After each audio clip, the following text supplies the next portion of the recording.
Hello, everyone. I'm Sam Eckmann of Gold Derby here with Gustavo Santaolalla, composer and of The Last of Us, nominated for Outstanding Music Composition at this year's Emmys. Congratulations on this nomination, Thank, Gustavo. thank you. How did you first find out? Did you get a mountain of texts and calls after the nomination Yes, came in? I was touring Europe at the moment. I was doing this a series of concerts in Spain and a wonderful concert in Paris too. So I believe I was in Spain at the moment when I got the news. Yeah, it was great, Yeah. wonderful. It's my second time that I'm nominated for an Emmy. Yes, absolutely. And this time around for The Last of Us, Yeah, I've been familiar with this music for years because of the game, but it has the same heart in this show, I think. And there's a lot of instruments at play, but I would say the guitar is really the heart of this score to me, anyway. the guitar and the rock, I will say, and I mean, there's a few string instruments that play at certain moments role, but they are all Mhm. related how to pluck strings instruments. And basically, I came from the guitar and I incorporate this small instrument that comes from original from the Andes Mountains, but I think that I've been able to somehow sort of cross those boundaries of just one a connection with one folk music, but just became more like a world instrument, and I use it quite a bit in everything almost that I do. And actually, the main theme for The Last of Us was written in that instrument, the ronroco. So, also in the game, in the first game, and in the second game, I use the first one was a six-string bass, Mm. Fender bass, I mean, from the 60s, which is a really a guitar, but an octave lower. It's not like Yeah. these modern pieces that have more than four strings, but really it's a guitar an octave lower. And I did that also for the second game, and also in the series you hear all these things. So I connect the low bass and the low classical guitar octave down more with the male side of the story, Mm. and I connect the roco with the female side of the story. And the guitar, the electric guitar, is kind of in between, connecting those two worlds. Well, that sound, if you think back to when you first started scoring this world, why Yes. was that plucked string sound what you landed on at the center? What was the inspiration there to center that? Well, it is my instrument.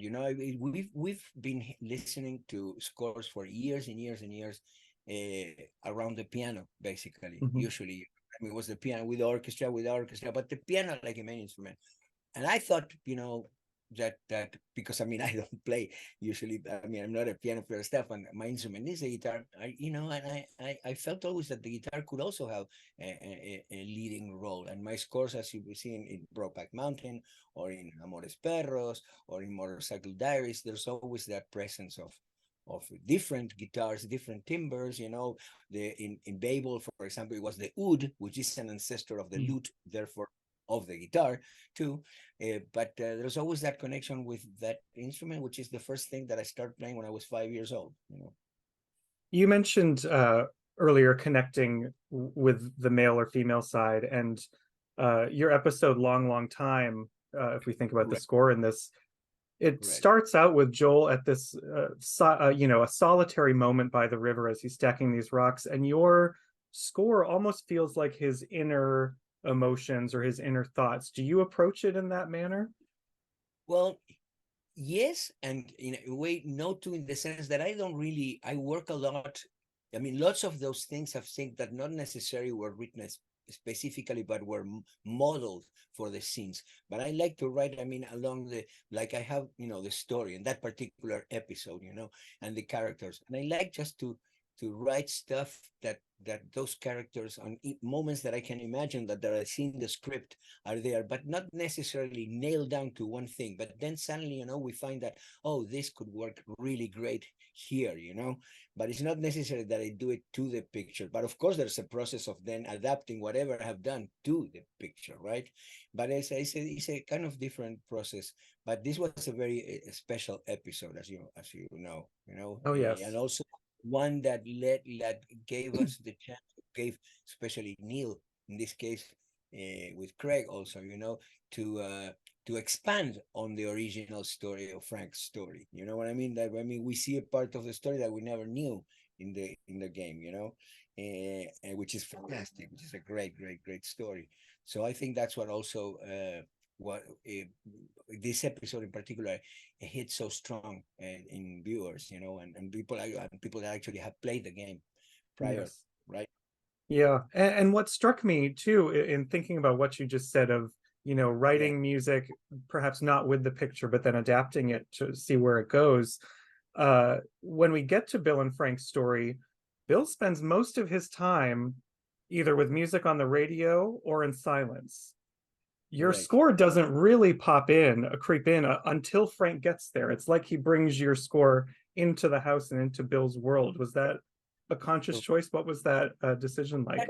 all of that is really work very close with Neen and Craig. I mean, with they have, really the big picture, But I'm always been, I mean, this it's not the same, but I will always mention the fact that Amores Perros, for example, in Amores Perros, the first piece of music comes in at 20 minutes of the movie. There's no music. I think the economic use of music is so important too, and especially in characters like Bill and Frank too, you have, yes, it's true, the music that was brought by Bill to the scene and stuff, but it's important the silent moments too, the moments Mhm. where the music doesn't play, because those moments also validate when the music plays. You know, Yeah. so it's very important to decide which moments you abstain of putting music and which moments you really put something. And I think, I mean, working with such an incredible team, also, I mean, I have my team of people that work with me too. It's such a collaborative effort film, the film work Mhm. really, that it's really nurtures with everybody there. But this episode really, has something special. I mean, they all do, but this one is truly special. Yes. And it's interesting the way this episode and its specialness stretches the tone of your music too, because I think the it often lends itself to this sort of contemplative, somber Mhm. tone, but yet in a scene like when Bill and Ted share the strawberries on the field, it suddenly becomes joyous and something sacred almost. How do you view the tone of it? Is it difficult to sort of stretch it in different directions? Oh no, I think there's some of that quality is present in a lot of my music, Mhm. that sort of combination of something that has that melancholy of life, it's the bittersweet aspects of life, that can make you smile with a tear also falling down from, I mean, you can be, you know, crying and smiling at the same time, and there's always, I felt since a kid, and it has to do with my search too. There's an element always of like a spiritual element to the music. You know what I mean? Like something that talks to our spirit, the spirit of of humankind. That other thing, that the thing that sort of transcends even what we are living.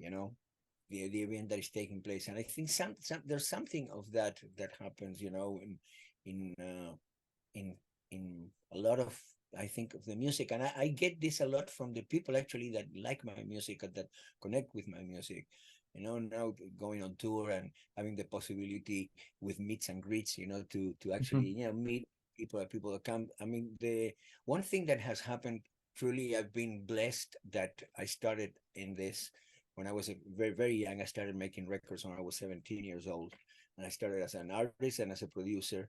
So I've seen a lot of stuff, and I've been, lucky enough to collect sort of fans and connect with people since my start to now through different things, because I think always I see myself not as a film composer or as a necessary, a singer I see myself as an artist that, just plays in different forums, and so the fans that I got from my songs, my records, from Bajo Fondo, which is a band that I'm a member, from the films, they all, very always very connected to the music and stuff. But the fans that I've collected through The Last of Us, from the game and now from the series and stuff, they're so passionate about the connection with the music. It's really, really, for me, interesting noticing that. Not that the other fans don't appreciate music, of course, but there is something. And now, lots of people, as you can imagine, have now, kids from, 14, 15, 16, 17-year-old kids that love, the stuff. And now they start listening to other stuff. They go and they listen to Brokeback Mountain Score, or, Motorcycle Diaries, or some of my songs, the songs that I do, in my solo stuff, or Bajo Fondo. And it's a great way for them to enter into my music, through The Last of Us. It's been an amazing ride, being connected with this incredible project, I always, starting with a video game, right? I mean, I'm a terrible gamer, but I have a son that it was in the middle of his teen years when I started working, and I used to love watching him play. I didn't know how to play, but I liked watching, and I always thought, if somebody connects in an emotional level, aside of the combat, survival, all that stuff, this is gonna be something else. Something major is gonna happen the moment that somebody do that. And after the Oscars, after I got those incredible two recognitions, people came to me, different, some big company and it was more of the same. And I knew exactly what I was looking for. When I met Neil and he told me the story, I said, this is it. I really, changed the whole thing. I mean, it's when I learned that people were crying playing the game, then that tells you something, that something is very different than other games. And so it's been an incredible ride, and now having this nomination for that particular episode, that is such a touching episode, is fantastic. Yeah. And you even got to, you said you're a terrible, you're not great at the game, but you did get to make a cameo in the second one. No major spoiler for anyone who hasn't, but you do get to make a cool cameo. So incredible. That's Neil, you know what I mean? And I think that's part. I mean, there is a relationship between the gamers and me, that is very special. Very special. Yeah. I'm interested in kind of your process too, because you mentioned a lot of your music is, touching on the sort of human spirit. So how long does it take you? Is there a lot of experimentation when you sit down to score something? It depends, it really depends. I'm always talking about the importance of having a work ethic, you know what I mean? I do believe in that 80% perspiration, 20% inspiration. I always love to quote Picasso. He said, I hope inspiration finds me working. Because I believe, in just, staying in bed or sitting in a, like in a animated thing, you get ping, the lamp goes on, I believe in work. Some days I can get off bed and it's like this, took, I just got it. I can grab the guitar, boom, and it's download, boom, comes all. And some days, no. Some days, I work and but nothing. And then the next day, and then there's a moment that you connect. The moment that you connect is different. And I arrive that in different ways. Sometimes that's why I always carry also now with my phone, but I always, putting down ideas and stuff because they can happen anywhere. But I do have a routine of working, of doing my time that I, grab an instrument and I work, and I'm looking for moments or for sounds that I can relate it to the story, or textures, that will connect me with the characters. Or so, it's different elements play different roles in what I do. The choosing the instruments, and some things I can't explain. Like it took me a while to understand that, okay, yeah, the ronroco and all these little things, the toy piano, all this is related to Ellie. Yeah, this is related this, and this, boom, this thing, this is the Joel worlds, but lots of times I do things because I'm not an academically trained musician. So, I don't know how to read or write music and stuff, and I just, play a lot of the instruments, most of all instruments in my scores. I tend to lots of times do stuff that then later I process and I can articulate in words. And I can go, oh yes, I'm doing this because of, but it's not, I didn't thought about it, before. I just did it, And then, you know, like I don't know why I grabbed the ronroco and I wrote that the theme like that with that kind of 6/8 rhythm. And you know that if I would have thought, I wouldn't have grabbed the ronroco. I would have said, no, the ronroco perhaps is too ethnic, or perhaps it's, you know, and nobody ever came to me and said, hey, you know, that sounds like an instrument from the Andes Mountain. It's like it could have been a clarinet, an oboe. It replaced a role of an instrument in an orchestra, you know. But Yeah. I again, I didn't thought about it, and I think it's very my relationship with the music is very connected to my heart and to my guts, you know. Yeah. I can It's feel an it. interesting, this is an interesting project too, because you know it's a unique space to be in, having already scored this story once in a different medium, now expanding Right. it into a new medium. Was there Yes. any kind of lesson you learned in that process that you're maybe going to take with you going If forward for there's a the lesson, next there's a adaptation?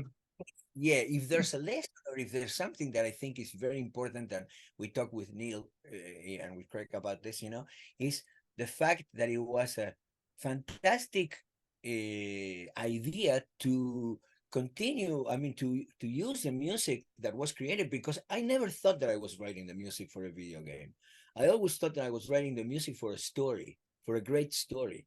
And a great story, you can do it, you know, in film, in a puppet, with puppets, in animation, in theater, because it's a great story. And the music, you know, one of the things that I love that Neil and Craig have mentioned in some of their interviews and stuff, that they said that my music, it's part of the DNA of The Last of Us. You know, it's like it's a character. I mean, it would have been making, you know, the series on TV without Ellie or Joel, or without, you know, Frank. Or I mean, these are part of what this story is built, and the music, the themes, you know, the motifs, the sound, the sonic landscape, all that is part of that universe and that world, and belongs there, you know. So I think that's a great lesson, if something, you know, to really realize that the music was not written for a game. It was written for a story, and it belongs to that story. Well, we're very glad you're recognized for this DNA of this story. Great work in this episode, in this entire series.